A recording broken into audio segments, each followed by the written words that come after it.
So welcome in. It is Thursday, June 16th, and today we are going to go back a little bit. We're going to take a slight return to MLA style. I introduced some concepts last time that I wanted to pause over a little bit more and talk about, at least show you a little bit around the ACC MLA site and what it's good for, but also introduce you to the Purdue OWL MLA site, which is a lot more robust and is just a little bit more intuitive and user-friendly than the MLA site. The MLA site gives you very broad strokes, but the Purdue site really helps, I think, organize oh, I have this kind of source. What does it look like to put the information for MLA in organization for this kind of source? It's really well organized in that way.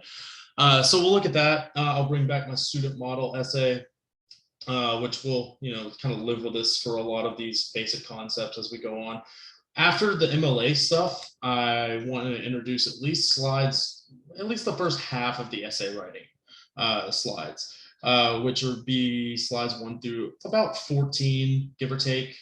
There's a couple of slides that I'm probably going to skip over that are just general advice for building intros and conclusions.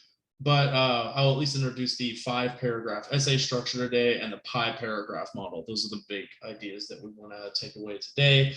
And then, so I'm aiming to have all of that sort of wrapped up by about 6:30, and hopefully we can spend the last half hour of this first hour on logic, the very, very brief introduction to logic, which will then help us talk about persuasive writing and evaluation, and then the Brooks. I saw Brooks and I thought Dunn, which is super weird. The Brooks and Beckham writing in the second half. So without further ado, I'll go ahead and share my screen. So I've got the student preview mode on. Oh, I did the weird thing to the gallery, which made my gallery disappear. So this is basically what it looks like when you access the site. So when you dip into the course content, one note that I totally forgot. I think I was talking to either Devin or Travis. It was Devin last time. I realized that I did not have, or maybe it was Travis, because it was somebody, because I think I had emailed a copy of my syllabus to Travis because he was a late ad. But I realized that my syllabus link didn't contain my email address, and that maybe that was causing some confusion. So under use of email and etiquette, I went ahead and put my email address. I also added an email me link down here at the bottom where it brings up the email tool where you can email basically anyone in the course, or you can email me. You can select all instructors. I am all the instructors.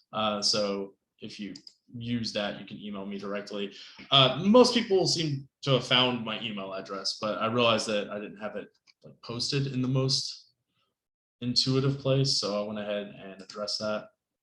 But anyway, getting back to these, if we go into the course content, I'll dip into the research module and my big, huge, large, and very big folder of useful research links. And up at the top here, there's another folder called MLA Style Guides. And this is where you're going to find the link to the MLA page from ACC and the Purdue OWL, right? The MLA page looks like this. You can download a print version as a PDF if that's a little bit more to your liking, or if you don't, you want to download it to a device that you don't want to, use an internet document the whole time. But it's going to touch on some ideas that I'll touch on as we go through some of my other notes, like signal phrases, incorporating quotes. It talks a little bit about the Works Cited page. It briefly touches on the idea of common knowledge, which I'll dig a little bit more into elsewhere. And then it gives you some general guidelines and some general models for what different kinds of online sources look like. Full text magazine articles from online databases. A couple of these are for online databases, ebooks, using print sources, which, generally speaking, we don't have a lot of print sources right now, at least. But if you have them, and then some other multimedia ones, podcasts, films, blogs, social media posts, and then some online sources from the internet. pages from a website, entire websites, online magazines, and these will give you a general feel of what these look like, but it doesn't really go into how, like, what information you need to keep track of and what order that information tends to go in. So for that, I'll show you to the MLA formatting and style guide for the OWL. The basic overview of what we're looking for in MLA are these pieces of information, these 9 pieces of information. And not every source is going to have all 9 of these pieces of information.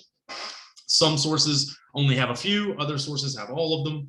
It really kind of depends. Generally speaking, when we're talking about like just using web pages on the internet, you want to keep track of the author. You want to keep track of the title of the source, which is the title of the article you're reading, as distinct from the container. Container would be the title of the web page that the article belongs to. The publisher is generally the same thing as the container when we're talking about websites. I'll show you an example of what I mean there. In my student model that we looked at the other day, you saw that there was this first source up here was the webpage called Chemical Peel by the Mayo Clinic, right? So if we go to the Mayo Clinic website and we're looking at that, you know, some of those pieces of information jump right out to us, right? We've got the title of the source right here. We've got the title of the container up here. It turns out that, you know, the Mayo Clinic is the organization that publishes the Mayo Clinic website, right? So you only have to record that information one time. You don't have to like put it double. But there's no clear author, right? And you'll notice in the source model, the student doesn't give an author, right? They start with the title, right? And that's a generally good practice. If there's no apparent author and it appears that this organization has produced this, then you just skip that element and you go to the next thing, right? Any element that's not present out of these 9 pieces of information, just skip over it, go to the next thing, right? And it's pretty flexible like that. If I was being real picky, I would scroll down to the bottom and I would point out that there is an author. It's very hidden. It's at the very, very bottom, and it says by Mayo Clinic staff. Honestly, to me, I would say that, you know, either of the ways that, you know, if the way that the student has cited this in their Works Cited is fine with me. If it's a situation where you look all over the page, you can't find it because it's in tiny, tiny type at the very, very bottom, and it's by just the staff, you know, I think that's a reasonable oversight on the student's part. Like, technically speaking, you would want to put Mayo Clinic staff, right? And that would change your in-text citation in the document, right? Instead of sourcing your quoted material to Chemical Peel, you'd go up here and you would change this information to Mayo Clinic staff, right? Again, that's not a, it's important to find the author, but for the purposes of our assignments, like, that's not a terrible oversight, like I said. And this is clear that this is enough information, right? We still have the source title, we have the container title, we have the publication date, which at the time that this student produced this essay was 27 August 2020. It actually appears that this website has been updated since then. It was revised or somehow updated on January 21st, 2020. So that doesn't make this student's information wrong. It just makes it out of date now, right? There's a provision to include, you know, often you'll see an access date, you know, XX month, year. Right. Sometimes on sources that are not more permanent sources that haven't been like published in like print sources or online journals, sometimes you'll see a lot of models, especially on the internet, include something like this access date at the end. That's just, you know, an extra layer of like, okay, you know, there's a publication date. If there's no apparent publication date, including an access date is generally best practices, because at least it's some indication of like, even though I couldn't tell when this thing was published or copyrighted or whatever, it was on the internet on this day when I accessed it, and it was at this URL, right? And so that's like the big information that we're looking to keep track of in terms of websites, right? A lot of your websites are going to look like this. And again, since the Mayo Clinic is both the container and the publisher, you're not going to, put Mayo Clinic in italics and then Mayo Clinic again. You'll just include it the one time. It's just it's one of those like rules that the book goes into that like is just kind of glossed over in the models a little bit.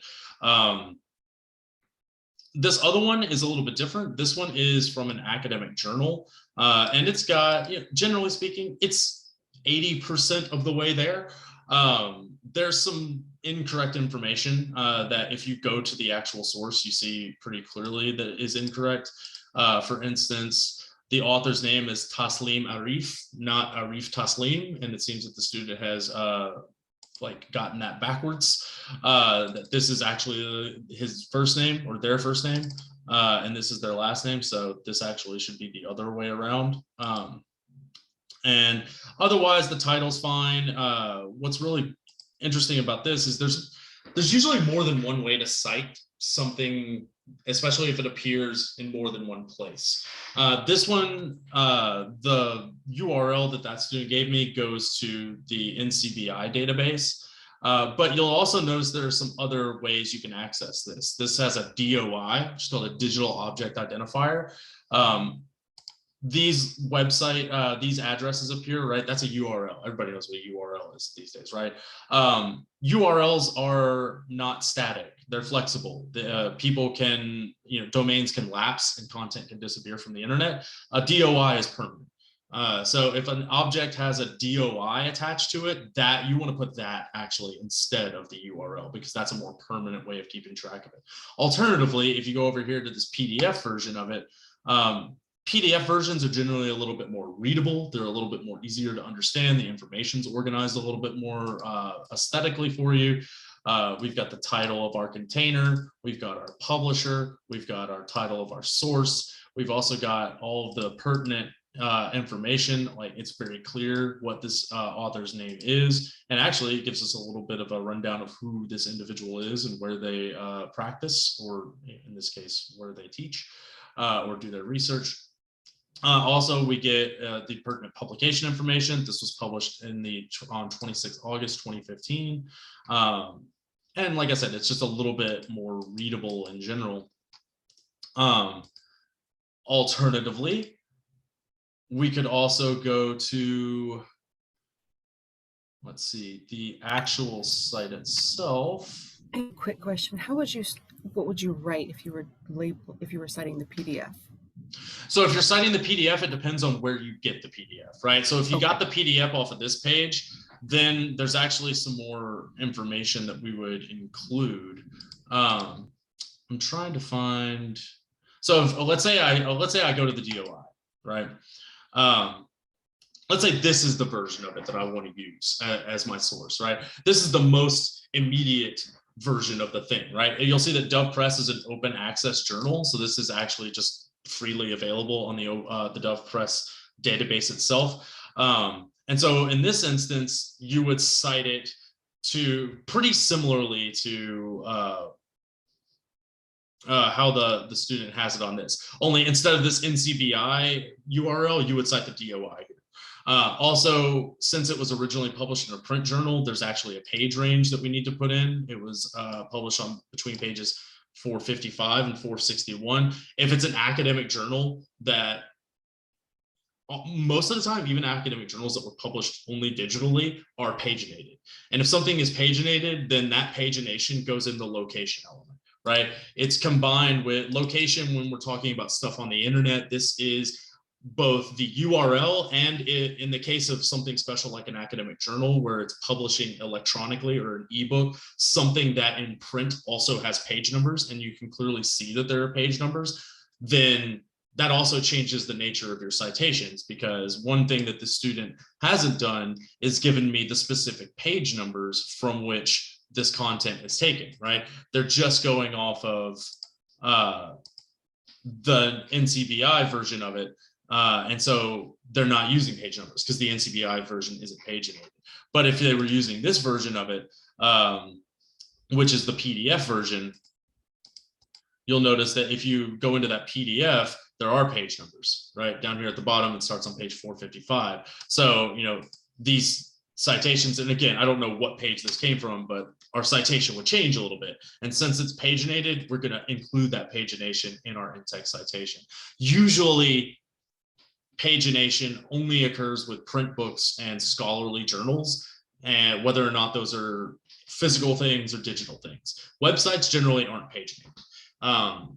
There are ways of distinguishing parts of websites, but that's a little more than information than we require. So just know that for your in-text citations, if there's pagination in a PDF document that you're looking at, include the pagination. If it's just a website, then I'm just the author's name.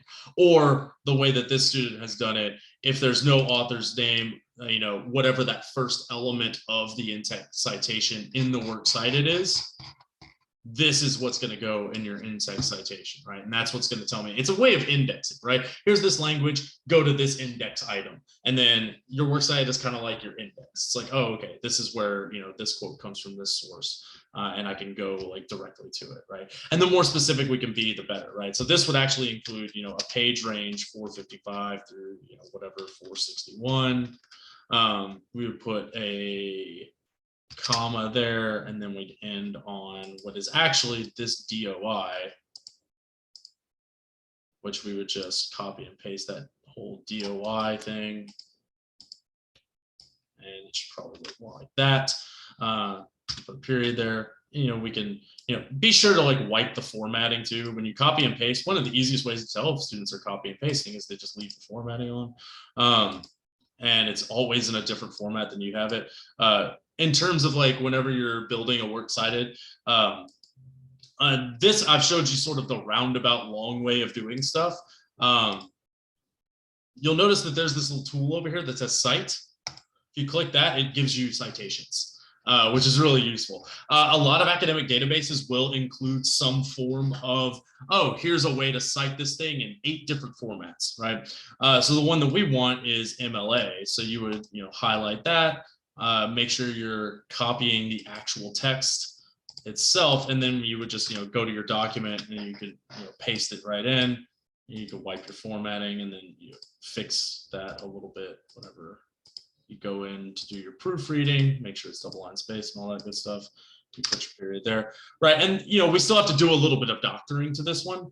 Like you could see that the title of the container did different stuff, right? When I wipe the formatting, I've got to italicize that. We actually want to capitalize all the important parts of speech, which are just the the main parts of speech: nouns, adjectives, verbs, those things. You don't want to capitalize these like conjunctions or things like that.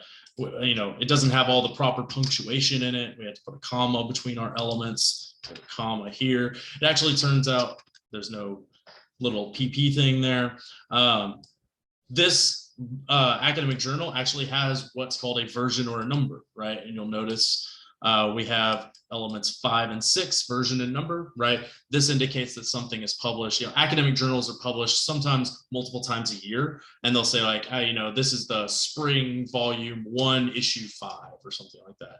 And so that information is something that we would want to record. This one was volume 8, so we'll just include that as its own element after the title of the container. Same thing with the title of the source itself. We've got to go back and we got to capitalize the important parts of speech, and then we'll put all the other stuff in lowercase. That is generally, looks like that punctuation's wrong. You'll see that the punctuation between the elements, the big takeaway for punctuation is after the author and after the source title, you put periods. Basically, between every other element in a works cited source, you're going to just put commas, except where you're abbreviating, like August is an abbreviation, PP is an abbreviation, and then you'll put a period at the end, right? And that's where these models really come in handy, because when you're looking at them, they show you like, oh, you can see, okay, here's my period, here's a period, and then you can see all the different punctuations in between them, right? And that's where the models really, really help. It shows you what order the information goes in. It shows you how to separate that information out. It gives you comparisons between different kinds of things. And you can see the same information being replicated in different ways, right? You can see the author element. You can, especially in this one down here, if I go to, let's say, I'm looking at a website and I want to see, I'm just citing this page of a website, I can scroll down. There's a lot of really good background formation. It gives you this nice like sort of skeleton, which we'll talk about this part in just a second. But a page on a website, it gives you two different models, right? And notice both of these look pretty similar to the one in the student's essay, right? You've got one that's got no clear author, so they start with the title of the source. Then we've got our container, which is the same as our publisher. In this case, WebMD. You had a publication date, had a URL, right? Very basic. This one has an author, but otherwise it looks exactly the same, except this one didn't have a clear publication date. So in this one, they've included an access date so that who's coming behind this can tell that like, okay, there was no clear publication date, but it was accessed on this day. These citations can get very complicated. If you look at this, which is a skeleton of the formatting, like this is all that we've been really talking about. And then when we get to the end, you put your URL, your DOI or whatever. Now, if something is contained within another container, let's say that you are citing a chapter of an ebook, which is itself contained in a database. You have two containers, right? You've got the chapter, which is the source title. You've got the container, which is the title of the ebook. Then you've got a second container, which is your database. Your database is going to go after, like any secondary container information is going to go after your the end of your original citation. So you'll just put like the name of the, for this one, since this is the NCBI database, strictly speaking, if the student wanted to use that version of it, they should have stopped right there, and then they would have gone PubMed, which is published by the CDC, and then they would have put, that original link here and ended it like that. So it just builds it out a little bit more because there's more information to keep track of. So it's like databases are a little bit more complicated. It's not as complicated as maybe it sounds. If you've never used it before, it does have a little bit of a learning curve, but those citation generators, these little things, like they are pretty useful, and they'll get you like it's helpful in the sense that if you absolutely have no idea how to organize the information, it's going to give you some place to start. But also, if you don't really know a lot about citation, you can't really figure out where it's not correct, right? All the MLA keeps constantly updating. It's this thing with all these citation generators, they're always kind of constantly updating. So some are more behind the times than others. Some professors are more behind the times than others. Not everybody has been acclimated to the 9th edition of the MLA. It's not terribly different from the 8th edition, but there are some things it does a little bit differently.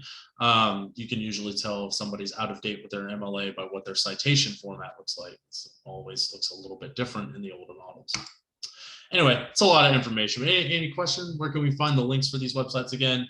You can go to course content, and these are in the research module, and they're in Professor Morgan's huge, large, and very big folder of useful research links. And they're in the MLA style guides folder right there. And it's both the link to this MLA page and the Purdue OWL's MLA page, which the Purdue OWL, it'll, when you click that link for the OWL, it'll land you on the general format. And then, you can just come over here to the sidebar, and it's got a whole lot of different pages that give you a whole lot of different resources, including some sample papers, sample Works Cited page, which is really useful.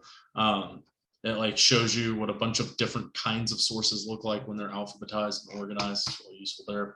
And also, in other classes, this is why I like the OWL too, is it gives you just as a comprehensive of an APA guide. So if any of you have to like use APA, which inevitably you will, you can use the OWL for APA as well. Also, just going out in the internet and typing in like, how do I cite, academic journal MLA 9. Often it'll bring you to like these useful library pages for other colleges. It's going to give you all the same information, right? As long as it says it's abiding by the 9th edition of the MLA, like it's just more models and more information. See this one, the 8th edition. Yeah, this one is actually not updated. This one says the 8th edition. So you got to kind of be careful looking around for those things. A lot of these bring you back to the Purdue L. This one is CSU. This one has like a useful little video too. Also, if you want to go a little bit deeper on these individual categories of citations, if you go to my YouTube channel to the playlist, well, this playlist right here, formatting documents. Okay. I have like a short video that's a practical guide. It's to the 8th edition. Like I said, there's not terribly many differences between the 2 editions, but it'll I've got like different chapter breaks to show you like how to do some different stuff and like elaborate on some different like ideas. Also formatting hanging indentions, like I've got like a little video to show you how to do that, and a couple of other things using ellipses, such and such like that. But mostly it just goes into, you know, it goes along on those core ideas that are the ones that are contained. Where is it? Here. Is it here? No, it is here. General format. No, that's APA. That's why it doesn't look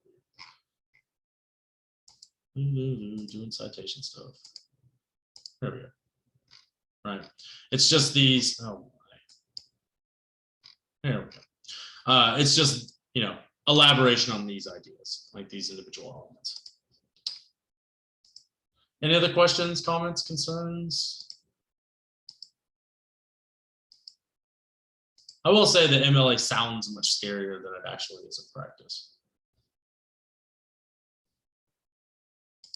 All right, on that note, let's make a mad dash through some essay writing concepts. So like I said, the big takeaways that I want to talk about here are structure, both of the essay itself and of individual paragraphs, and some different parts of your essay. So like there's no one structure of an essay, really. Quite frankly, you can structure your essay in whatever way you want, although a very useful place to start is a 5-paragraph essay. You know, there's traditional essays like the classic oration. It's got something like 6 to 7 parts to it. You know, if you want to know more about the exordium and the narratio and all of that good stuff, you can. But in general, the 5-paragraph essay is a really good modern basis onto which to structure an essay. It's an introduction, usually 3 body paragraphs and a conclusion, right? The way that you organize those body paragraphs is really up to you. You know, whenever I was first learning, like way back in the TAS test, which if you remember the TAS test, tell me how old you are without telling me how old you are. They, you know, we were sort of advised, like when you're writing an argument, you know, start with your introduction, and then you want to start with your second strongest point, and then you want to go to your weakest point in the middle paragraph, and then you want to end on your strongest point, right? There's no, yeah, that's one way to do it. Some people want to start with the strongest foot forward and gradually deploy their least stronger points after it. Some people want to build up and deploy their weakest point first, their second strongest point in the middle, and then their strongest point just before the conclusion. Yeah, that whatever you find is useful. But it's a really modular, useful way to construct an essay. It's not, I don't advocate writing in a linear way, actually. I don't advocate that you start writing, the first thing that you write is probably not going to be the first word of your introduction, and then you just write through to the end of the last word of your conclusion. If that's the way that you're writing, you're probably writing it at the last minute, because that's really not how essays come together. Like I said, it's very modular. It's like, I'm going to work a little bit on the introduction today. I have a really good idea that I want to develop in my 3rd body paragraph. I have a counterpoint that I want to address, so I'm going to work on that today.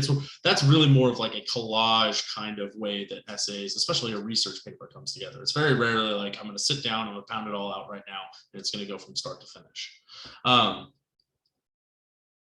So the introduction, and one of the ways that I think the most common way that people talk about introductions is an introduction is sort of shaped like an inverted pyramid, where you start off with some general statement about your topic, and then you slowly get more specific and slowly get more specific until you get the most specific, which is going to be your thesis statement. But what your introduction does is it summarizes the topic.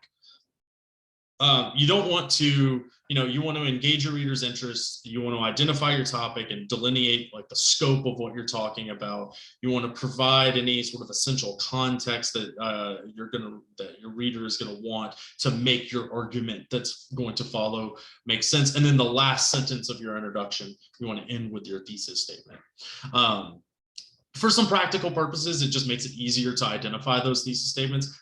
After you leave my class, I don't care where you put your thesis statement. But for me, I really enjoy your thesis statement as the last sentence of your introduction paragraph. It's a strong way to write your essay. It puts a nice end cap on your sense of closure on your introduction, and it prepares your reader. If your thesis statement is sufficiently robust, it sort of gives your reader a total idea of what your paper is about and the order in which you're going to talk about certain topics. This is from the University of Toronto page about intros and conclusions. Very good. I'm not going to belabor this. You can read through these strategies on your own time. But I do want to pause over a couple of these. Like I said before, don't assume that your introduction should be the first thing you write. Some introductions, some people write their introductions first. Sometimes it's last. Sometimes my thesis statement is really like I'm just working with like a very tentative thing. And sometimes my thesis statement doesn't really come together until it's like sometimes very close to the last thing I write. Because sometimes you'll write a thesis statement, then you'll write out your whole paper, and then you'll go back and I'll read my thesis statement. I'm like, my thesis statement actually isn't what my paper is totally about. So you have to like sort of make your thesis fit what you actually said. You don't want to set up a thesis for a paper that actually doesn't prove what your thesis sets out to do, right? So you want to make sure that the language of your thesis statement matches things that you actually say in your body paragraph. And sometimes that requires like going back at the end and being like, oh, okay, this is actually what I'm trying to say. I'll go into this a little bit more throughout the semester. One way to really reverse engineer your thesis statement is, ask yourself, what is the main argument? What's my position? And then read the topic sentences for each of your body paragraphs and then put all that together. That's your thesis. I believe this for the following reasons, right? X, Y, and Z. Like I said, the length of an introduction is flexible, but an introduction to a shorter paper should be a single brief paragraph, which gets to the point as quickly and as efficiently as possible, right? You don't want to, you want to be brief, but expedient. You don't want, I've seen some introductions take up the whole page. You want your introduction to be like, there's no rule here, but 3 to 5 well-formed sentences, maybe 10 sentences total. Like you really want to be able to like cut some broad strokes, get to the point pretty quickly, and then you want to move into your argument. You don't want, if you're writing a 100-page master's thesis, your introduction might take some pages. If you're writing a 1,000-word research paper, you should be able to tell me like in a pretty succinct paragraph, what's your paper all about and why should I care? On that note, avoid the since the beginning of time opening. We want to start broad. We don't want to say, for instance, mental health is something that people have been talking about for a long time. Okay. I see that kind of introduction kind of a lot. That's a little bit sweeping and broad. You don't want to say, since the beginning of time, people have had raids. Like, okay, start me a little bit closer to the start line than going all the way back to the beginning of time. Just start a succinct statement of your topic. Which if we look at the student model that I keep referring back to, I think that this is a pretty effective topic sentence. One of the most suggested products for skin treatments is salicylic acid chemical peel. Pretty succinct, right? It gets me right into it. It's not since the beginning of time people have had faces, right? Like it moves it a little bit closer to where we are in time, right? There are some other, there are some stylistic issues that I have with this paper. For instance, the fact that this student uses the verb is something like 42 times. which accounts for 28% of all their verbs in the actual paper, which is kind of wild. It's like every sentence is just this, is this, is this, is this. It's kind of repetitive. But in terms of like an opening statement, that's pretty effective, right? It puts me right there, right? I know exactly what this paper is about. It's about skin treatments, it's about salicylic acid, and I also know that it's one of the most suggested products, right? I'm very much like right into the discourse immediately. And you know, they kind of meander through the introduction a little bit, but and then when they get to the actual thesis statement, it is critical to understand how to properly apply and remove the acid when treating certain skin disorders. And that's a good statement. I get a strong sense of this student's position, right? It is critical to understand, right? I understand exactly what the point the student's driving at. I think this could be a little bit more robust of a thesis statement, right? Right. I don't exactly know what elements or, you know, why it's critical exactly yet. I think, you know, it is critical to understand how to properly apply and remove acid when treating certain skin disorders, because it could melt your face off. It is, you know, harmful to certain types of skin, and well, I don't exactly know the other reason, because it starts like we start going off the rails a little bit in terms of organization. But right, it's that because that is the missing element, I think, in a thesis statement like that. What's your position, and then what's on the other side of that? Because what are the X, Y, and Z things that you're going to elaborate on in your paragraphs? Don't provide dictionary definitions. I said this earlier, right? You know, according to Merriam-Webster, skin is the thing which covers your body. Like, you know, I don't need to know that, right? And as long as you're using skin in the normal way, I'm assuming that we're all abiding by the same definitions, unless you're defining skin in some really weird and novel way. I don't really need to know what the definition is. Don't repeat the assignment instructions. One time I had a student who their first body paragraph was almost just part of my notes copy and pasted as if it were their introduction. Please don't do that. That was real weird. Don't give details and in-depth explanations that really belong in your body paragraphs. One of the things I also see a lot of students going awry in their introduction with is they start arguing in the introduction, right? They immediately start making statements like, you know, things that people should or should not do, or arguing about things that are or are not necessary to understand. And, you know, a lot of that kind of language is really more commensurate to the body paragraphs, to when you're actually making your argument, right? It's not providing context, it's actually trying to move my beliefs in a certain way. And if you're nudging my beliefs in the introduction, then you're probably moving away from summarizing and you're moving towards arguing already. Body paragraphs, these establish the topics that support your thesis. They present evidence in terms of specific pieces of data. They demonstrate your different kinds of reasoning, which we'll talk about 2 different kinds of reasoning today, deduction and induction. They're where you're deploying your quotes, your paraphrases, where you're developing your narrative content, or whatever other kinds of ways that we've talked about, different patterns develop where you're describing things and such like that.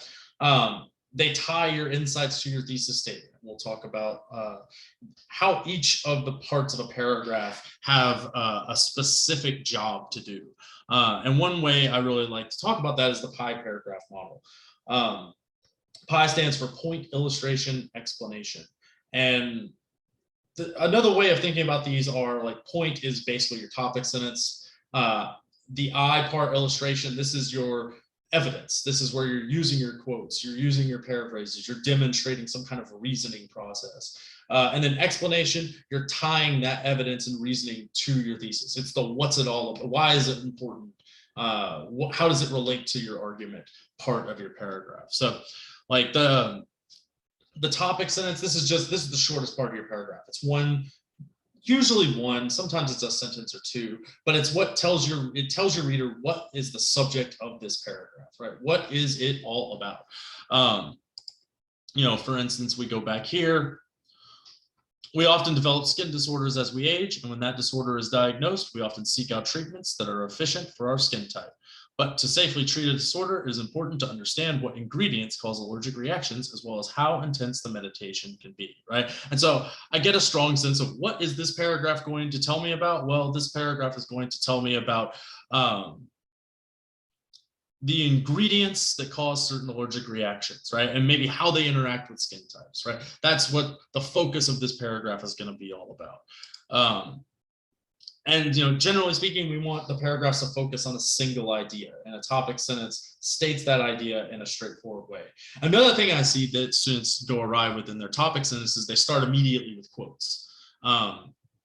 And they sort of try to get immediately into demonstrating their evidence, which this student does a little bit later in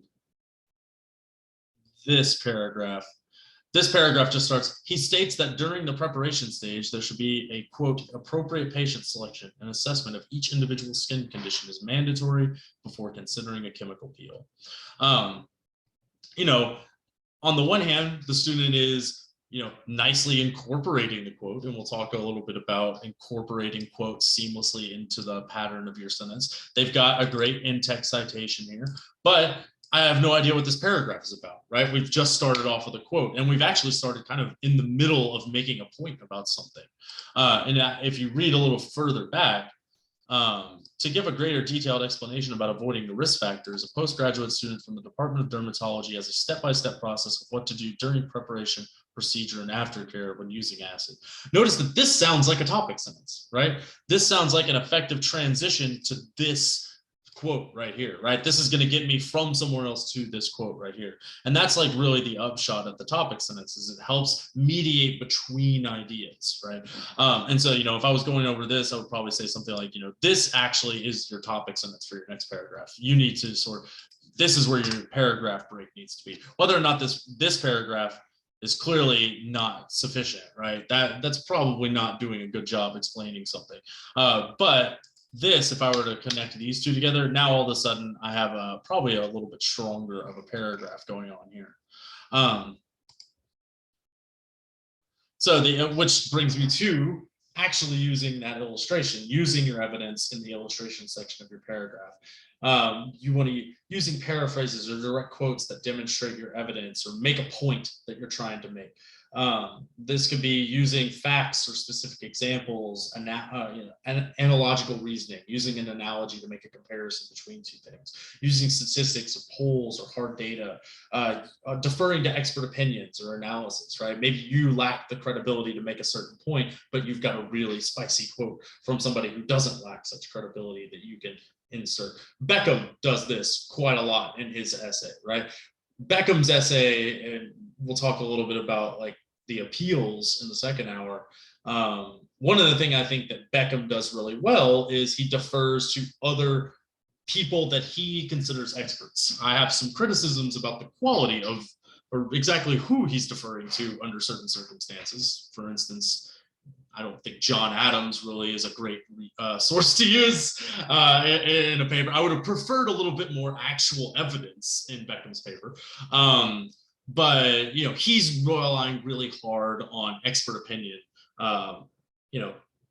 To, I think, different degrees of success. I have complicated feelings about Beckham's argument. I think he's strong on reasoning. I think he's thin on evidence. And then the explanation, this is, generally your longest part of your paragraph is going to be this move from illustration to evaluation. After you illustrate your point by providing evidence, you want to explain or evaluate or interpret your evidence. And how does this thing relate to your thesis, right? Give me a topic, make a point, and then how does that point support the thesis? This is the how does that point support the thesis part of your paragraph. It answers questions like, what does the information you've demonstrated mean? How does it relate to the thesis? Why is the information significant, right? We'll talk about this a little bit more whenever we talk about using sources effectively. But one of the things that I see where students often could be stronger is they'll throw out a quote and they'll just move on. Something I call hit and run quoting. You just throw a quote down, then you're off to make another point. You want to stop, and every time you quote something, you want to analyze it and tell me, all right, here's a quote, here's an illustration. Now I'm going to interpret that quote. I'm going to point to, this is the importance of this language that I'm showing you and I'm putting in front of you. And then how does it relate to the thesis statement? Here's the significance. Here's how it relates to my point, right? And that's a really good move for, building cohesive paragraphs. And then when we get to the conclusion, Conclusion is the opposite of an introduction.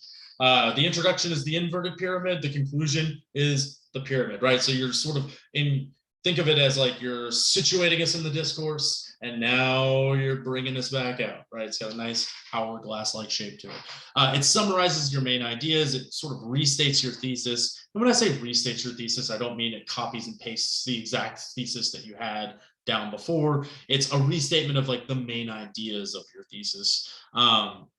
And, generally this is a part of your paper where you might want to make some kind of appeal to, your reader for the importance of your topic, or you want to turn away and take the specific insights that you have and now turn to some kind of generalization.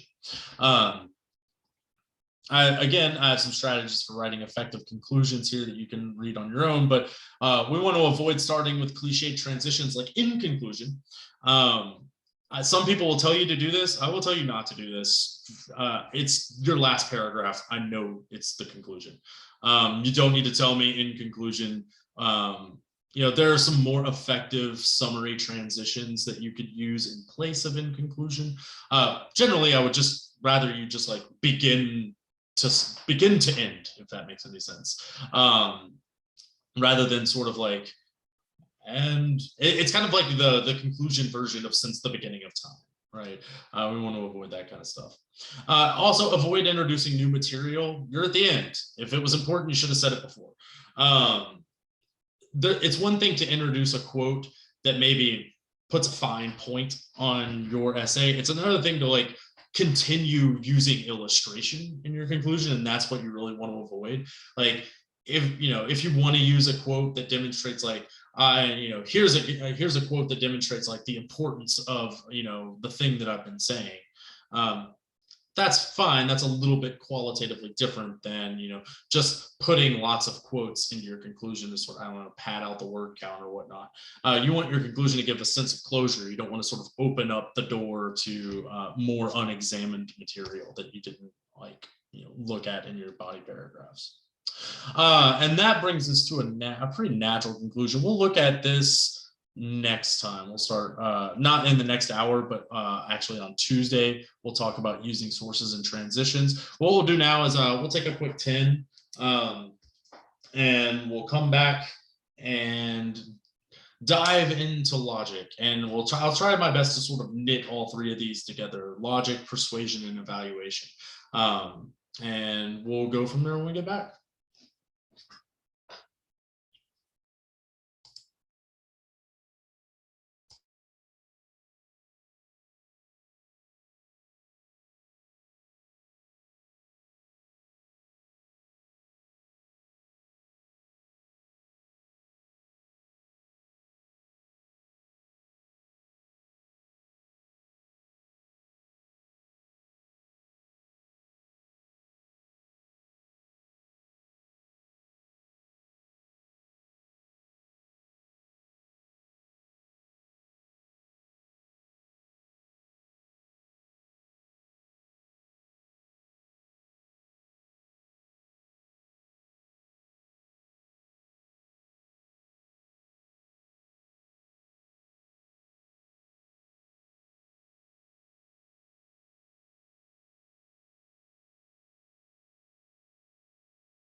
Patrick, I found you. I made it. I made it here. Yeah, I don't know why it wasn't showing up. I've got the waiting room opened up, but yeah, that's fine. We're on break for another minute, and we're about to jump into logic. We talked a little bit about some more in depth about MLA style, and I introduced some ideas about essay structure, the pie paragraph model. And I'll have that posted. I hope to have it posted tonight. So you didn't miss a whole lot. So Okay. Awesome.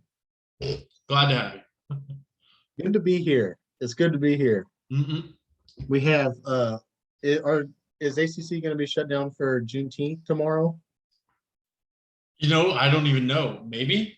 I'm remote, so every time the college closes, I just ignore it. I think it is, Patrick. I think it is closed. Okay, cool. Cool. Yeah, we're gonna go to the Juneteenth parade Oh, nice. Saturday, and then we have a family get together for Juneteenth too. So. Oh, that's cool. I might try. Well, nah, I guess I can't make it to the parade. I gotta work at one of my other mini jobs tomorrow. But that's really cool. Let me know how it goes. If anybody has definitely. like, I don't know, if you want to like email me pictures from the Juneteenth. For sure, I could do that. Yeah, that'd be cool. All right, we'll go ahead and start up again. Let me get my screen share going. Logic. What is it? What does it want? How do we break it? Let's find out. Reasoning is not the only way in which people support assertions they make or accept. They may appeal to authority or to emotion, which can be very persuasive. They may rely without reflection, simply on habits. However, when someone wants to make judgments that can be completely relied upon, their only solid foundation will be correct reasoning. What is all that? Welcome in, Abby. Sorry. Yeah, for some reason, I don't know. I got people that have been sitting in the waiting room forever, apparently. We're up to 13 now. This is an interesting quote because it gets at the difference between logic and rhetoric. The idea that somebody's appealing to authority, which, you know, I will make a distinction between the fallacy of the appeal to authority and the idea of appealing to credibility, which is really what this quote is talking about, or emotion. These are two of what Aristotle classically calls the rhetorical appeals, right? The appeal to emotions, the appeal to credibility, and the appeal to reasoning. The appeal to reasoning is the one that's concerned with the actual logic of the argument, right? Now, there's also a distinction to be made between logic and evidence, which I hope to unpack as I go through this PowerPoint. Logic isn't really concerned with evidence. Logic is really only concerned with how truth relates to other truths, what certain combinations of truths imply in terms of other sentences. Logic doesn't tell you anything about truth except how it relates to other things that you already know or assume are true. Rhetoric is what people use to persuade you about what specific statements are or are not true. And it's a really, it might seem like a subtle distinction, but it's a very important distinction because if truth were self-evident, then there would be no disagreements. But the fact that we disagree about it and that there is a thing called rhetoric, which is, you know, attempts to analyze the way in which people use language or other things to persuade, says something about the nature of truth. We disagree about the content of things that we say are true. But assuming certain things are true, we can map the relationships between things that we think are true. And that is really what logic is all about. Some big ideas that we're going to talk about here. We're going to talk about the conditional statement. What is the definition of an argument from a logical point of view, and a couple of different kinds of argument according to logic: deductive argument and inductive argument. This is the real spicy stuff. And then the syllogism is a form of modeling deductive reasoning. Syllogism is pretty fun. So what is logic? Logic is the study of the forms, methods, and principles of making and distinguishing correct and incorrect inferences. And an inference is just a fancy way of saying, how do I connect one set of statement or statement to other statements, right? I have a specific statement, right? Snow is white. Maybe I have another specific statement. Snow is cold. How do I map the relations between these things?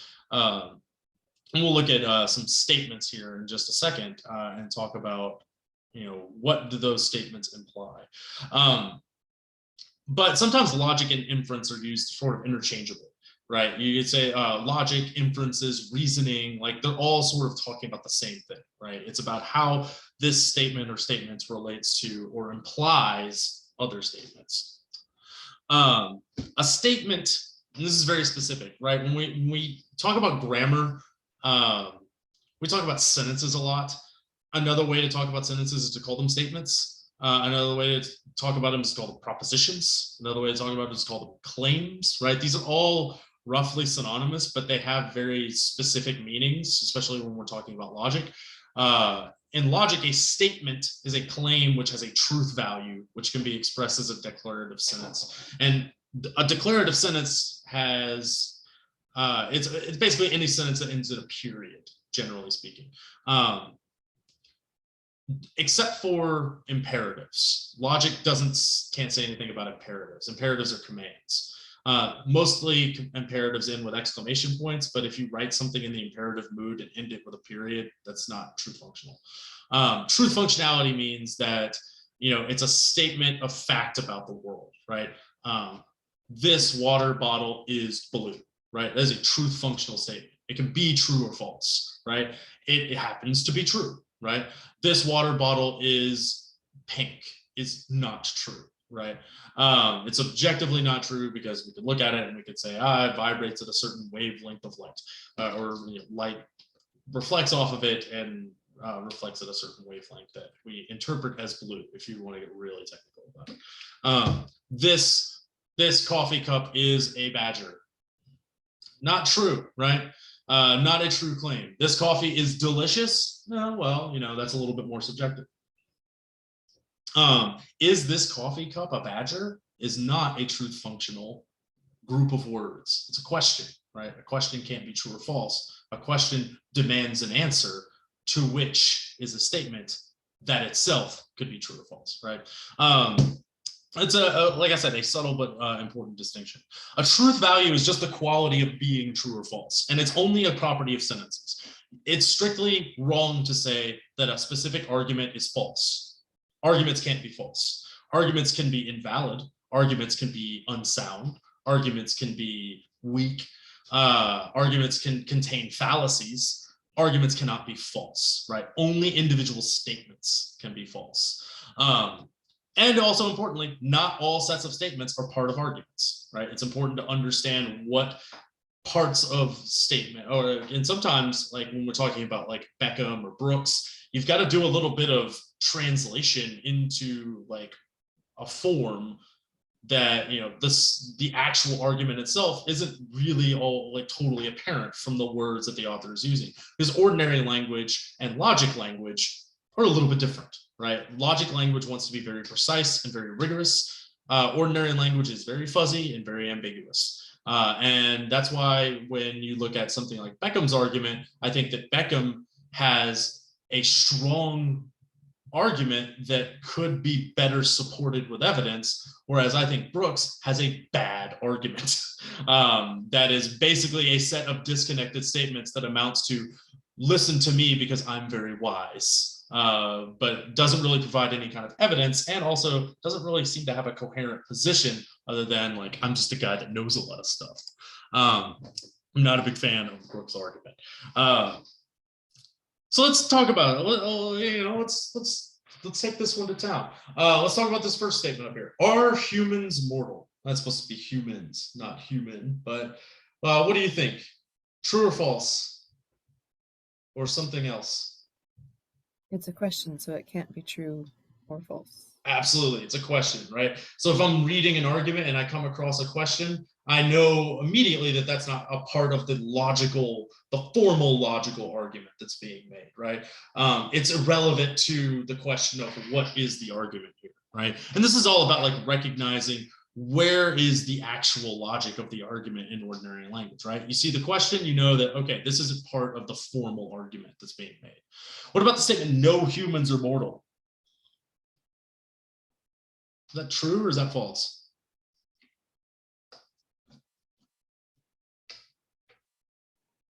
That's false. That is false, right? You show me a human that is not mortal, right? And I'll show you a vampire, and that is not a human, right? It is deductively true, right? It's necessarily true because the definition of humanness includes the idea of mortality, right? A human is a thing which is mortal, right? That's part of the essential definition. What makes us human? You show me some human that has persisted through the infinity of time, and I'll ask you, where'd you get that human, right? What about this next one? All humans are non-mortal. Is that true or is that false? False. That is false. If you look It's at a that, confusing sentence. it's a confusing sentence. But what's interesting about sentence 2 and sentence 3?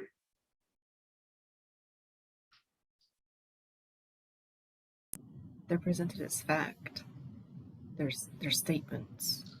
They are statements, but the important thing about these is one is if 2 is true, if 2 is false, like if no humans are mortal and all humans are non-mortal, the content of the information is exactly the same. It's confusingly presented, but number 3 is what we would call the obverse of number 2. Right, logically speaking, there's like a whole square of opposition that's like, if you have a universal statement, it implies this, which implies this, which implies this, right? Again, that's more information than we require, but the upshot here is like the content of the information is exactly the same, right? It doesn't matter if I present it as a universal negative, no humans are mortal, or a universal affirmative, all humans are mortal, right? Or all humans are non-mortal, right? The content of that information is the same. It's just false. It's not true. What about no humans are mortal? Oh, I'm sorry, no mortals are human. Sorry. False. False again, right? I've just switched up now. I've got a floating no that's going around, right? I've just switched the terms, right? It's not like it's not exactly a version of these, but I've switched the terms around and I'm saying no mortals are human. Well, that's just demonstrably false, right? We've already established that humanness is intrinsic to mortalness, or mortalness is more properly intrinsic to humanness, right? Humanness is not intrinsic to mortalness. Not all mortals are human, right? Dogs are not humans, right? Dogs are also mortal, right? Anything that is mortal is not necessarily a human, but anything that's a human is necessarily mortal, right? What about all humans are mortal with an exclamation point? Is that true or is that false? I know you were saying something about sentences ending in exclamation points, and now I'm trying to remember. No, you're on the right track. Strictly speaking, that sentence is not truth functional, right? It's not, right. It doesn't have a truth value specifically, right? The information presented might be true, but logically speaking, because it ends in that exclamation point, it's not a statement. It's an exclamation, and an exclamation is by definition an emotional expression. So, I mean, I would strictly say that this sentence is not part of an argument, right? If somebody wants to make their argument, they want to put an exclamation point in their conclusion, they're using rhetoric rather than logic. They're using an appeal to emotion rather than reasoning. But if I just said the statement, all humans are mortal, right? That's the one that's true, right? This is a true statement, right? It's in the form of a statement. Hello, Greedy. It ends in a period, right? It's clearly true. What about all non-mortals or non-humans?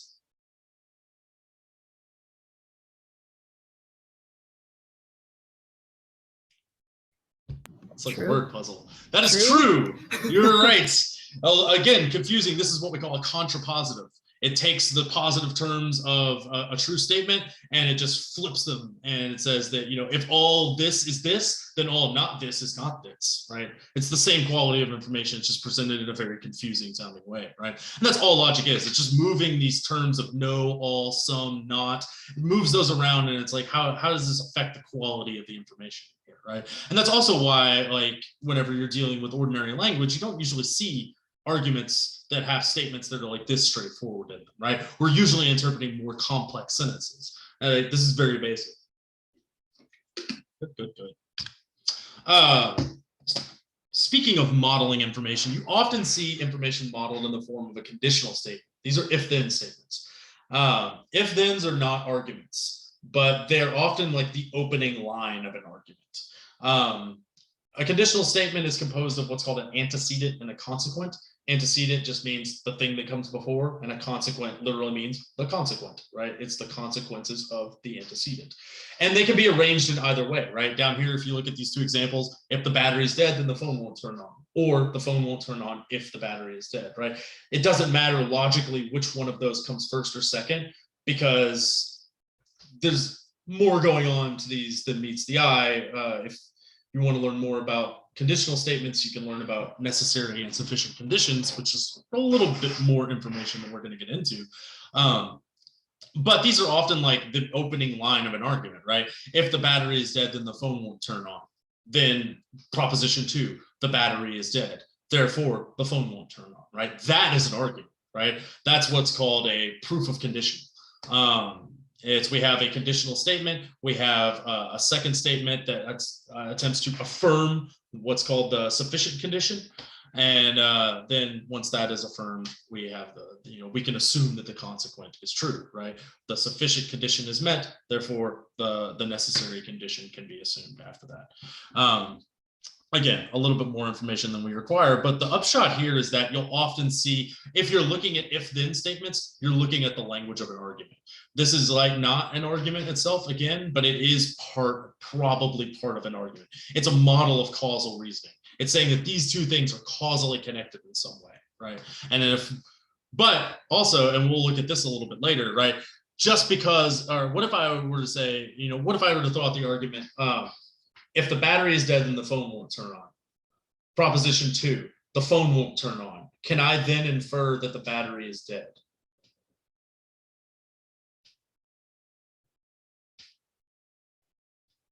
Just purely from the information. Wait. You could. I think you could. Any other takers? What I would say to that is we can't specifically infer that the battery is dead because there are more than one reason a phone wouldn't be on, right? Maybe the phone is broken. Maybe the phone is locked in a safe. I guess that wouldn't really matter unless it's turned on. But if it's broken, that would be another reason why the phone wouldn't turn on. Maybe the battery's not, well, I guess if the battery explodes, it's dead.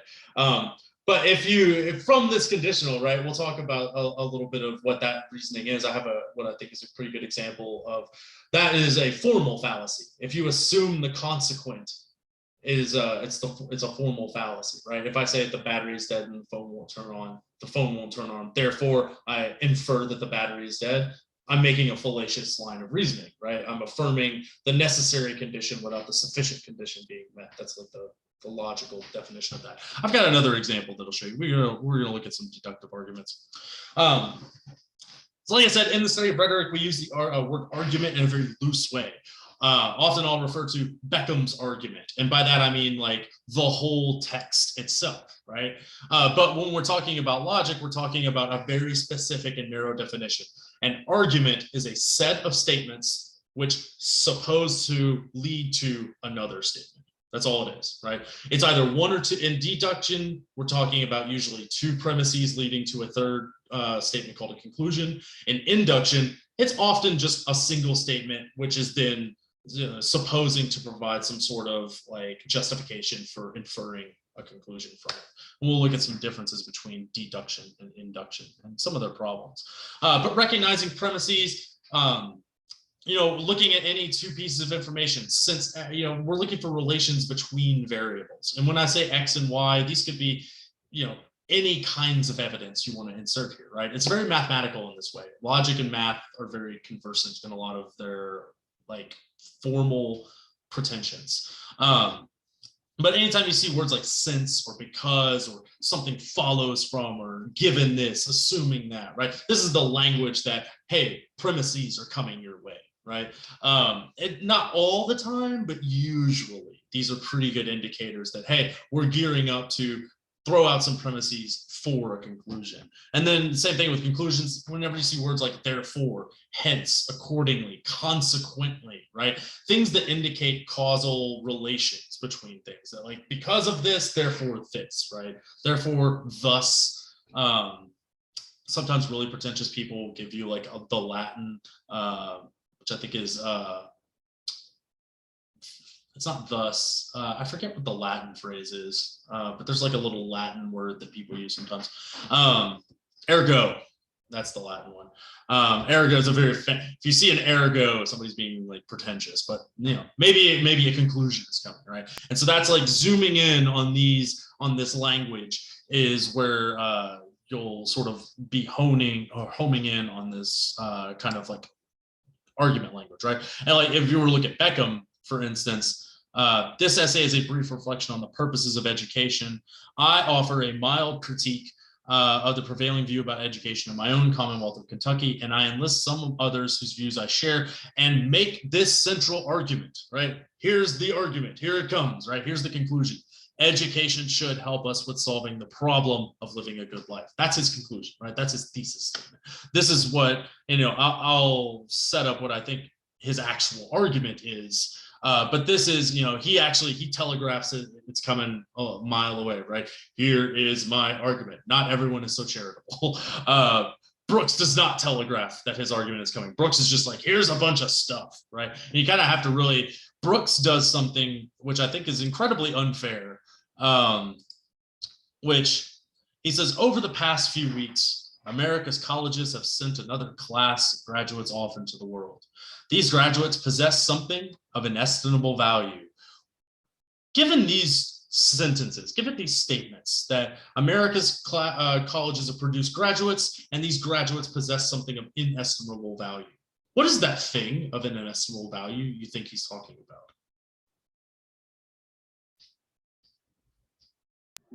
Their education?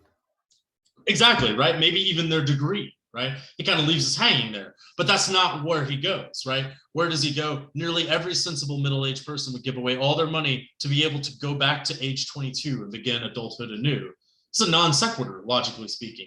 That conclusion does not follow from these premises, right? The thing of inestimable value that you leave college with, according to Brooks, seems to be your youth, not your education, right? Which tells you something about what Brooks thinks about the quality of education, right? He doesn't think it's adequately preparing you for society. He thinks that, education is preparing you to be very scrutinized and structured and rigid, but the world is flexible and open. And, this thing is not preparing you for this thing. Therefore, the thing that you thought you were getting is actually not very worthwhile at all. And, it's a clever rhetorical move. It's a bad logic. So that's why I would say, strictly speaking, Brooks's argument is just like paper thin to me. Like there's nothing really there. And he leaves you with this ambiguity. And like I said, that's very good rhetoric. That's very, that's very clever. But logically, it's pretty fallacious, I would say. And if I was like assessing his logic, that's one of the first things I would grab onto is that, like, well, he starts his argument with a fallacy. So that's not great. I might disagree with Beckham, but Brooks is arguing badly. And that I think is a worse, rhetorical sin than just, not agreement. Anyway, so recognizing what statements are part of arguments, what statements aren't part of arguments, figuring out what follows from what, right? That's really the upshot of what we're doing here. And so there's two types of arguments that we want to focus on. And these are called deductive arguments and inductive arguments. A deductive argument presents a conclusion which is said to follow necessarily from the premise. And that's a really important distinction because inductive arguments don't have that force of necessity bonding the premise to the conclusion. If your premise in a deductive argument are true and that argument is valid, you will never produce a false conclusion. Even if you don't like the conclusion, you have to accept it. It's logically necessary. It's the only thing that can be deduced from the set of premises. And we'll look at some examples of that and sort of demonstrate like how that can go awry, right? When we look at, so there's a couple of important ideas here. Validity and soundness. You might have heard people say like, well, that's a valid argument. Validity is an important but weaker concept than soundness. A sound argument means that the premises are true and that the conclusion follows from the premise and the premises are actually true, right? If you say that an argument's valid, you're just saying, well, you know, if I assume that the premises are true, then it seems that the conclusion naturally follows, right? But the next step to determine soundness is to say, okay, well, are these premises actually true, right? Thing in the upshot there is that, you know, some valid arguments are unsound. And that's a really important distinction. Recognizing that sometimes things that appear to be true are leading you to like untrue consequences, right? And true premise will never lead you to a false conclusion in a deductive argument. That is not the case with inductive arguments. So again, the two big ideas here, validity and soundness. In validity, do the premise support the conclusion? And soundness, are the premise actually true, right? And that's a more important step than just, you know, anything could be valid. Soundness is really where the rubber meets the road, though, in terms of deductive arguments. So let's look at some deductive, or let's look at a deductive argument. This is a syllogism. Anybody who's ever taken philosophy, intro philosophy, you might have heard of the syllogism. You might have seen a version of the syllogism with our friend, Mr. Socrates. A syllogism is, it comes from the Greek. It means bringing together in the mind. And it really cuts to the heart of like what does it mean when I say necessary consequence? Just like whenever we looked at that sentence, it said all humans are mortal. And you say that like, okay, well, humanness implies mortalness, right?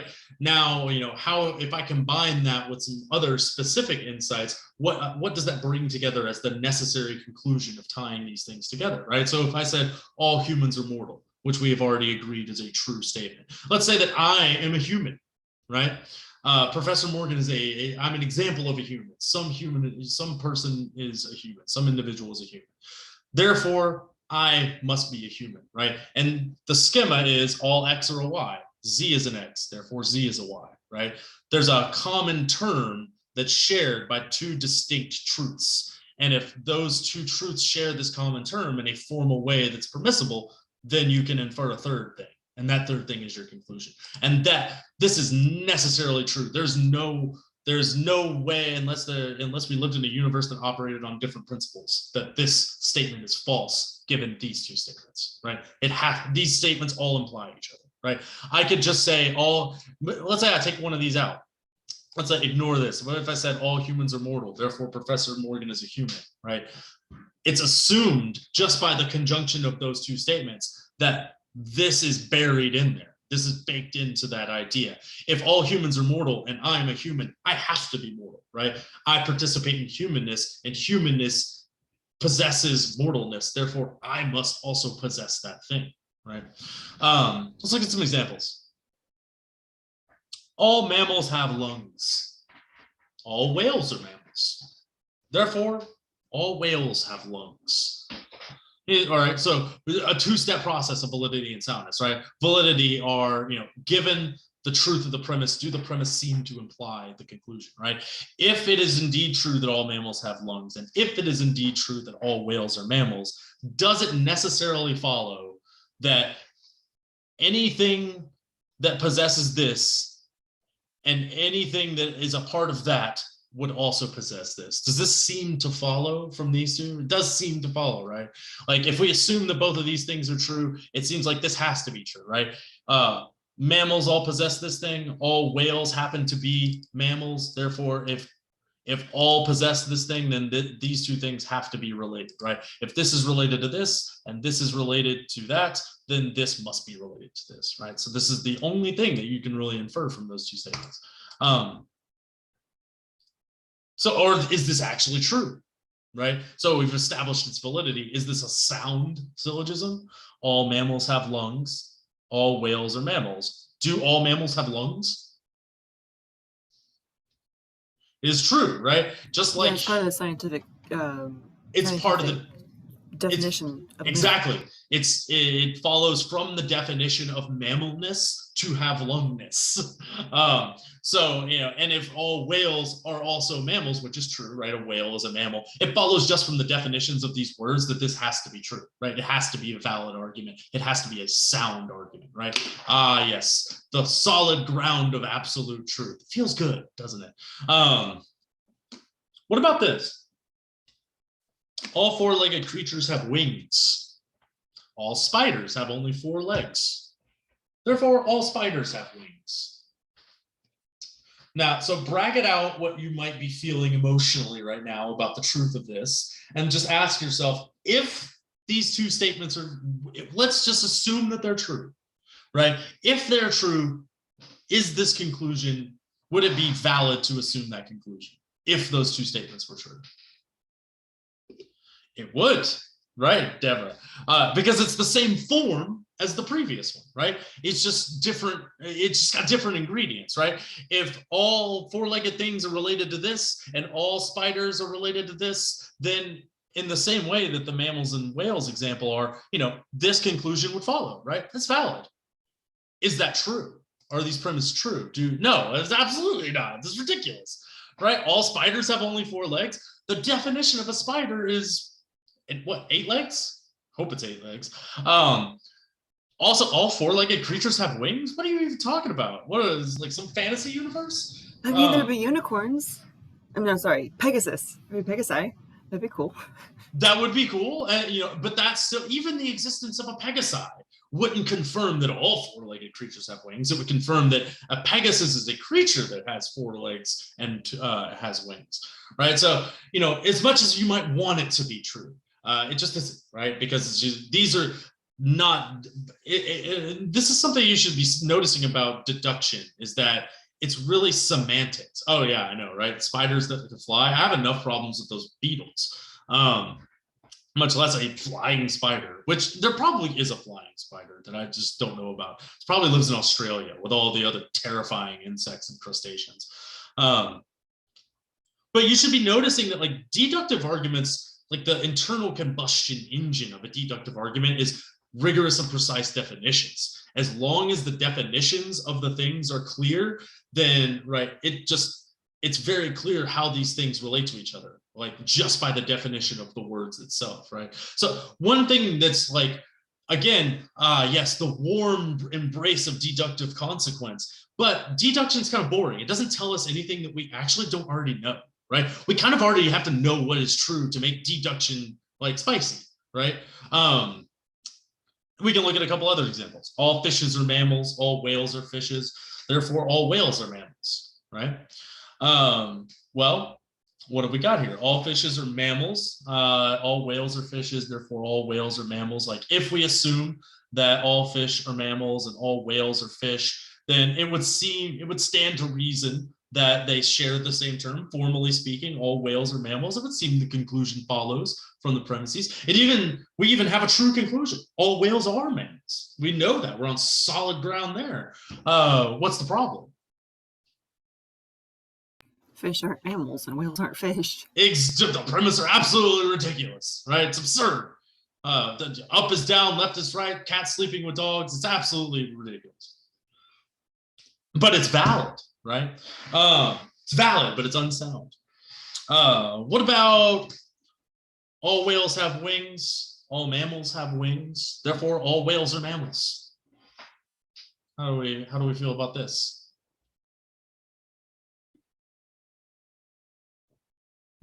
So we've seen this one is different formally, right? Our terms are in different places. Notice in these other ones over here, right? The location of the terms hasn't changed, right?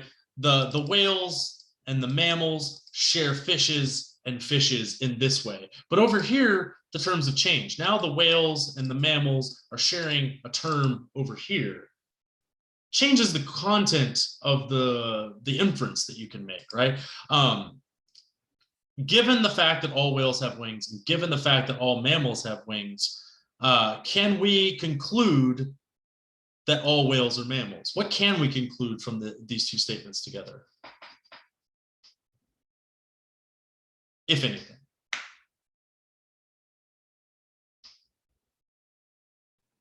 I don't feel like there's a whole lot that you can conclude from that. You can't, right? Exactly right. Like, just because whales have wings and mammals have wings doesn't mean that these two things are the same, right? Put any other terms in there, right? All birds have wings, all bats have wings, therefore all birds are bats. Well, that's ridiculous, right? We couldn't do it.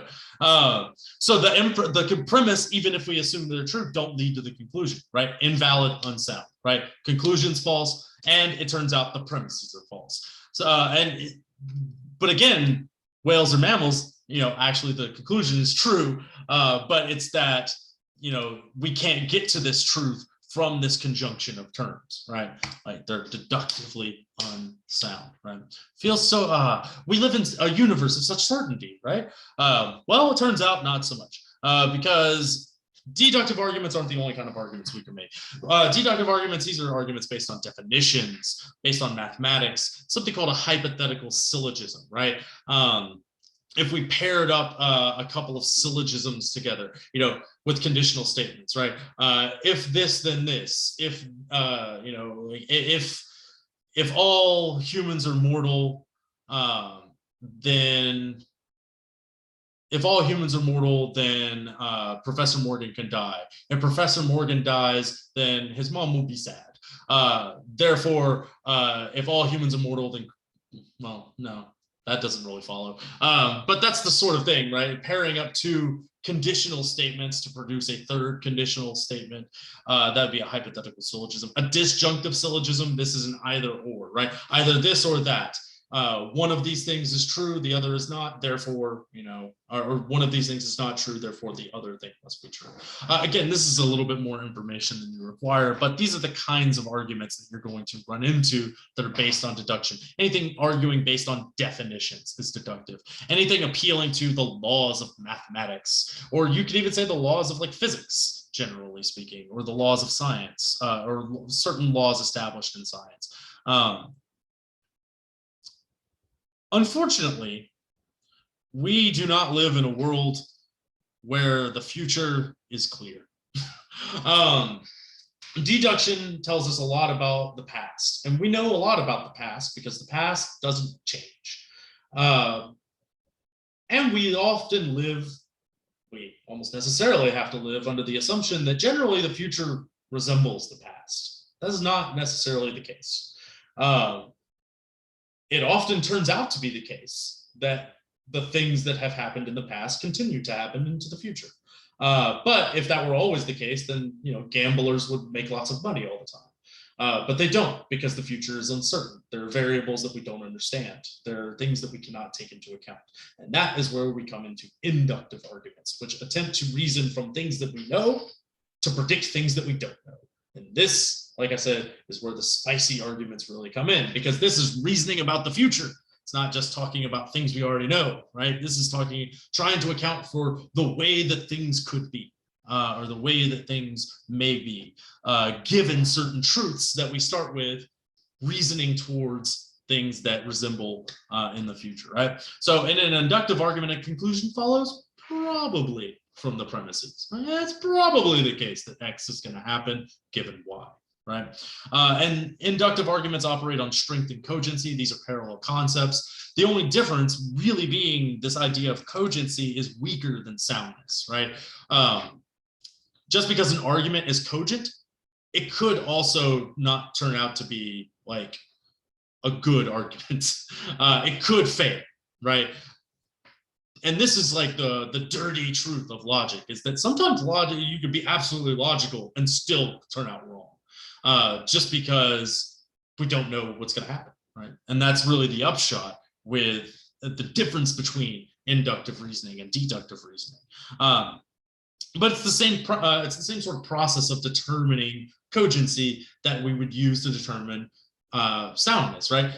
Is the argument strong? Well, that's like asking if it's valid. If an argument is strong, then the premise offers support for the conclusion. If the argument is cogent, then the premise are actually true, right? The only difference is there's not that necessary consequence. It's possibly, it possibly turns out that we're going to get a false positive out of this argument, which is never the case, but deduction, right? So I've got some examples here. All previous politicians were reptile aliens. Therefore, the next politician will probably be a reptile alien.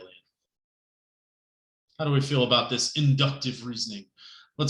We can assess the strength of this, right? What about the strength of this premise? All previous politicians were reptile aliens. Is that true or false? What do we think about that? Your answer will be very revealing. In this world, technically false, but I like your happy qualification. Maybe if you're David Icke, you believe that there's a secret cabal of reptoids governing the globalist agenda. But generally speaking, no. There is no evidence that there are reptile aliens, despite what numerous conspiracy theorists might have you believe. And we also don't have any solid evidence that all previous politicians were reptile aliens. Surely that's ridiculous. But if it were true, it would be reasonable to assume that if things had always happened this way, then maybe the next thing is also going to be this way, right? We reason like that all the time. And we can see that in the next argument, right? All previous swans I've seen are white. Therefore, the next swan I see is probably going to be white, right? What's wrong with that reasoning?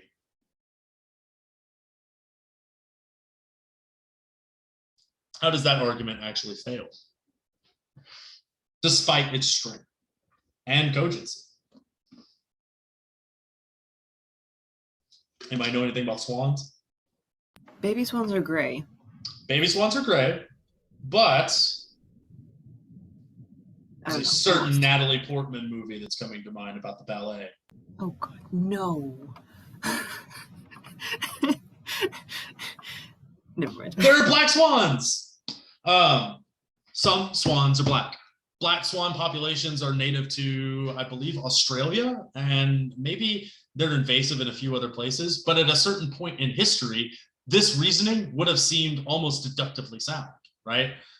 You wouldn't have expected to encounter anything but a white swan because it seemed you didn't know yet that you were actually arguing fallaciously because you were using, well, not really fallaciously because you're not arguing from an atypical sample to a hasty generalization, but what you are arguing is you didn't realize that there is another significant population that you're not taking into account, right? You just hadn't encountered it yet, right? And we could see that at work right now, right? If you did not previously know, there you go. Like if you didn't previously know that there are, it is significant that there is a whole species of black swans, then, this seems like pretty solid ground, right?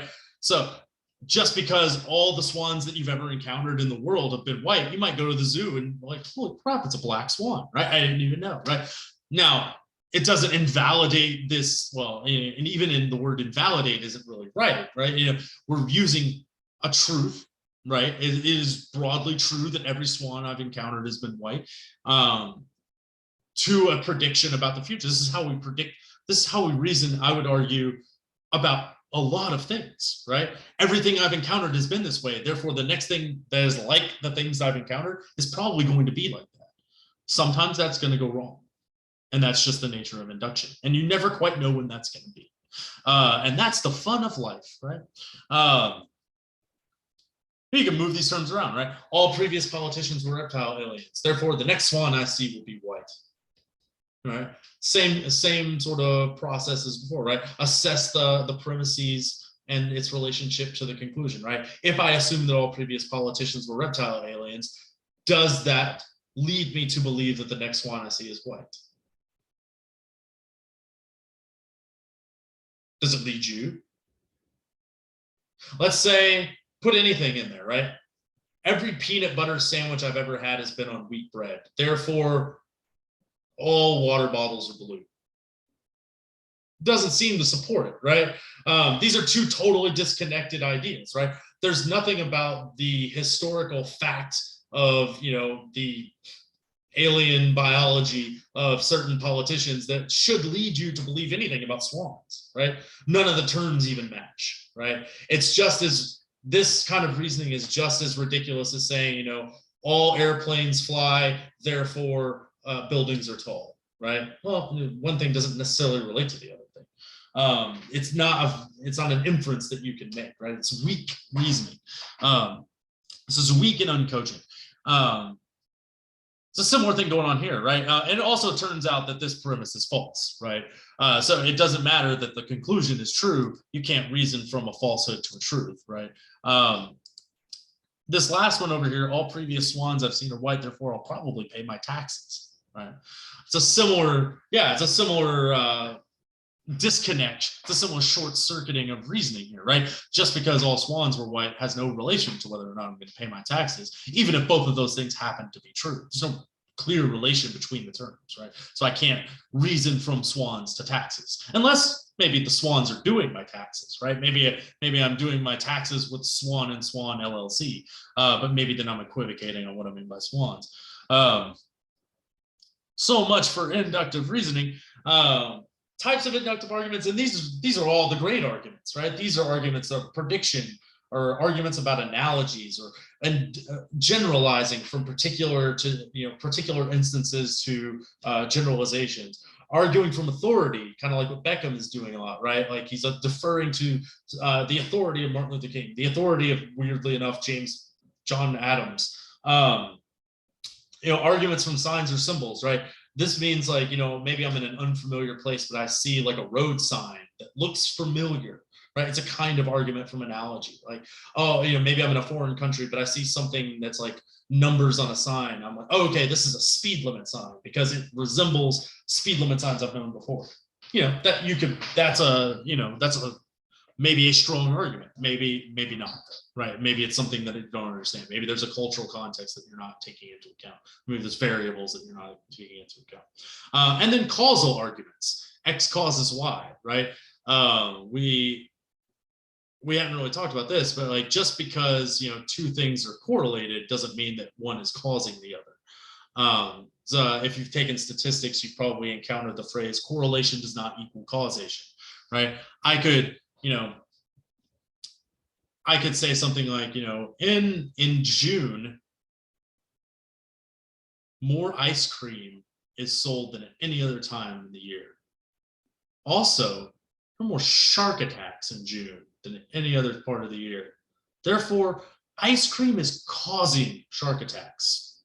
Right? And what variable might I be ignoring in June that would account for both an increase in ice cream sales and occurrences of shark attacks? What's going on in June? And let's just refine. Oh, it's restricted to the United States. What's going on right now? What season are we in? Summer. Exactly right. It's hot outside. When it's hot, people eat ice cream. When it's hot, people go swimming, right? When more people are eating ice cream and more people are swimming, maybe the thing that's accounting for the spike in ice cream sales and shark attacks is the summer. It's not that the ice cream is causing the shark attacks or something to that effect, right? And so we'll look at some of these errors of causation too whenever we look at fallacies and how these things could go wrong. On that note, we'll dip our toe into persuasive purpose now that we have a little bit of logic under our belt, but we're probably going to end up kicking this down the road and talking about, again, kicking Beckham and Brooks down the road. But I do want to get a full suite of these notes under our belt before we really go back and talk about some of the ideas that are going on. And to our benefit, over the weekend, there's no other readings that you're going to have to be doing. You're just working on the crap analysis that's due on Tuesday. And then, I've gone through and I've given everybody some feedback on their research free writing. So you should be able to begin your process of writing your proposal that will be due next Friday. Again, not tomorrow, but the Friday following tomorrow. So if we end up having to kick, which we will inevitably end up having to kick, like evaluation and then a discussion of Brooks and Beckham into next Tuesday, then we'll just have to do that. But given that we've looked at some logic, the big ideas that we want to talk about with persuasive writing are the claims, right? The statements. the individual statements that can be true or false. And I want to at least introduce you to the rhetorical appeals, even if we don't get to the dread Stephen Toulaman and his warrants and backing today. Persuasive writing aims to change or reinforce an audience's beliefs and move them to see a position from the author's point of view by asserting a debatable proposition and offering evidence in support of it, right? Examples of persuasive writing, and this is definitely not an exhaustive case: editorials, legal cases, commencement addresses, eulogies, manifestos and political proposals, sermons. Eulogies are, it's interesting, you don't usually think, I think, of eulogies in terms of like persuasive writing, but Aristotle has a category of persuasive speech which he calls epideuctic arguments, which are speeches of praise or blame. And so a eulogy is like an argument, this was a great person because, right? And that's kind of the argument that's being made at a eulogy. A commencement address, your education is valuable because, right? It's a sort of praising the idea that you did a good thing, you went through, you finished your degree, right? And that's a worthwhile thing to have done, despite what Brooks might have to say about it. Right, legal cases, adversarial arguments, right? The standard of guilt and innocence in the United States is whether you can prove to a jury of your peers or a judge whether or not the way that you are saying things happened beyond the shadow of a doubt, right? You're convincing people that your account of the facts is the correct narrative by which to buy the guilt or innocence of an individual, right? Which is also why, finding someone guilty is not necessarily the same as proving that somebody did something. Also, finding somebody not guilty is not necessarily an indication that that person is innocent. It proves that they are either proven guilty or proven not guilty.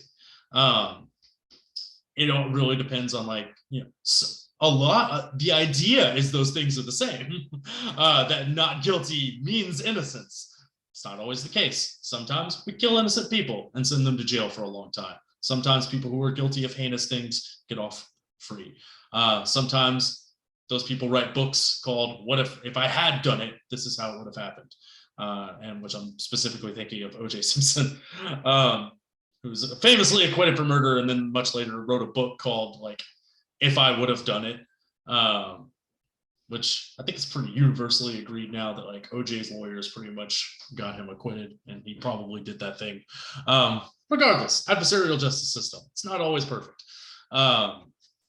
A claim, this is pretty synonymous with what I would call a thesis statement. This is just it's like what we were talking about with logic with statements. It's something that can be true or false. It's some arguable position that you can take on something.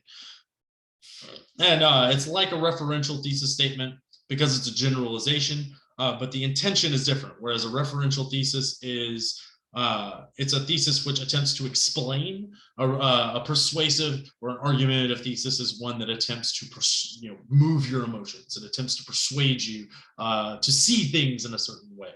It attempts to spin you in a certain direction about a topic. You could say, if I'm being negative and uncharitable, it's spin. If I'm being a little bit more generous, it's moving you to accept something from somebody else's point of view. Evidence provides justification for your claim. Like in referential writing, persuasive writing contains evidence which is related to the thesis presented by credible sources and checked for accuracy or accord with known facts. And like I said, when we were talking about logic isn't really concerned with evidence as much as it's concerned, I think you can see, with the relationship between statements, right?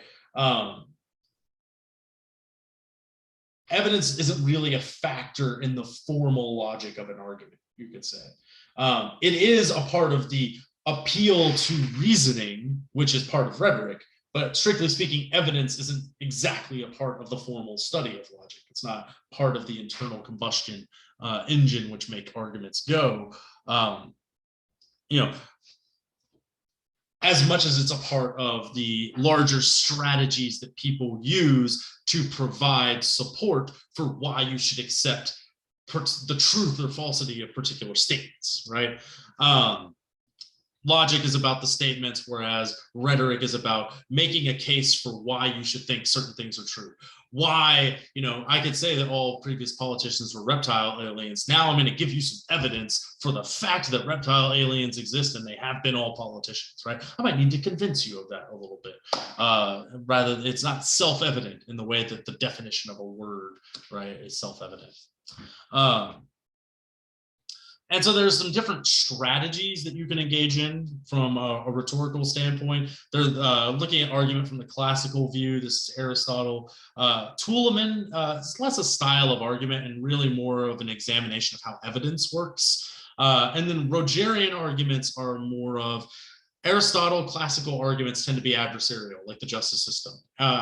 There's a question at stake, and two sides vie to dominate the other. One is correct, one is incorrect. A Rogerian argument is more like a negotiation. It's sort of, rather than defeating an opponent, it's more of like, hey, I understand that you have a valid position and I have a valid position, but hey, maybe we can come to some sort of mid-ground. Maybe we can negotiate or compromise in some way, which might be a more beneficial strategy than an adversarial kind of strategy. And so the last thing I want to do today is introduce the 3 rhetorical appeals, which we'll spend a lot of time on. These were first formalized by Aristotle in the text on rhetoric. These are the appeal to ethos, the speaker's credibility or their character, their trustworthiness, their authoritative tone, their knowledgeability about a thing. The appeal to pathos, which is the appeal to the audience's emotions through evocative language and storytelling, and the appeal to logos, the speaker's appeal to reasoning, practicality, and hard evidence. And logos, as part of logos is logic, but logos moves beyond just logic, and it's talking about what kind of evidence does this author offer for accepting whether or not certain statements should be deemed true or false. And you can see some of that, I think, if you compare, and we won't get into a direct comparison of Beckham and Brooks today, but just approaching these things in general, right? Beckham is using lots of sources. He's deferring to James Madison. He's saying, pay attention to what Martin Luther King says about education. He's saying, pay attention to, I forget the name of the professor that he talks about. He defers to Neil Postman. He's got a lot of sources that he's using that say things that back up the claims that he makes. He's got some hard evidence toward the end of his argument about a particular curriculum that has like some actual statistical data. Brooks doesn't have any of that, right? Brooks is all tone. He's all believe me as a trustworthy speaker of the truth. He's all tone and pathos. Whereas you could say that Beckham is probably a little bit more ethos and logos. There's some pathos strategies that he's appealing to as well. He's using the first person. He's doing a little bit of storytelling, right? He's telling you those little narratives about like, I asked my children what they thought education should be. And his children are like, I want to learn how to change a tire. And then he's like, that's not exactly what I had in mind. And so I asked some future teachers, what do you think education should be? And those teachers said, people need to learn how to change a tire, and all that causes Beckham a lot of conflict. He thinks that education should be producing flourishing people, which is not what most people seem to think about when they think about education. Whereas Brooks really just wants to assert and have you believe the idea, the opinions that he has about what the world is like and what education is like, and how education is failing to prepare you for a certain kind of world. And he's not really deploying any evidence of his point of view as much as he's just sort of making strong assertions, using very emotional strategies, maybe painting a picture of the world that you identify with and say, you know what? Yeah, college is all about structure and the world is all about like losing yourself. I listened to that Eminem song and I know that, you lose yourself in the moment and you own it. And that's yeah, you're conforming to the world the way I see it. That's pathos, right? That's moving you through your emotional appeal rather than appealing to logic. Whereas, you can criticize Beckham's, the quality of the evidence that he's using. And I think at the heart of Beckham's argument, and we'll look at this next time, I think there is actually a pretty strong inductive line of reasoning. I would argue maybe even a cogent line of reasoning. But at the same time, I think that he could provide a little bit more actual evidence for this argument that I find pretty strong. And I think that on the whole, Beckham is working to establish a stronger sense of trustworthiness. His tone is a little bit more measured. He sounds a little bit more reasonable. Whereas, Brooks, I think, sounds a little bit more like, get off my lawn, right? He's a little bit, it almost comes off as he's complaining a little bit. He's trying to be, you could even say, didactic, maybe sermonizing a little bit more. Whereas Beckham's tone is a little bit more measured and reasonable and objective about things. He's not really trying to like stir up strong emotions in you throughout the argument. And it's a much longer argument that takes a lot longer to unpack all the different moving parts. Whereas Brooks sort of comes at you like a force, and he's just trying to sort of overwhelm you with the power of his words. And that's the upshot of the rhetorical appeals. And we'll look at when we look at rhetorical analysis, looking at arguments for how authors are using the appeal to credibility, the appeal to emotion, and the appeal to logic and reasoning, and the fallacious ways that they are attempting to seem like they're doing these things, but they're actually like just making very bad arguments. And that's where we'll leave today. And we'll pick up next time. We'll talk about evaluation. We'll take a little bit deeper dive into Beckham and Brooks, and we'll talk a little bit more about using sources and incorporating sources. We'll look at that student model and how they did it. And we'll also look at, a little bit about how Beckham and Brooks are doing it. Final question here. So what someone went through like in a certain situation would be described as pathos.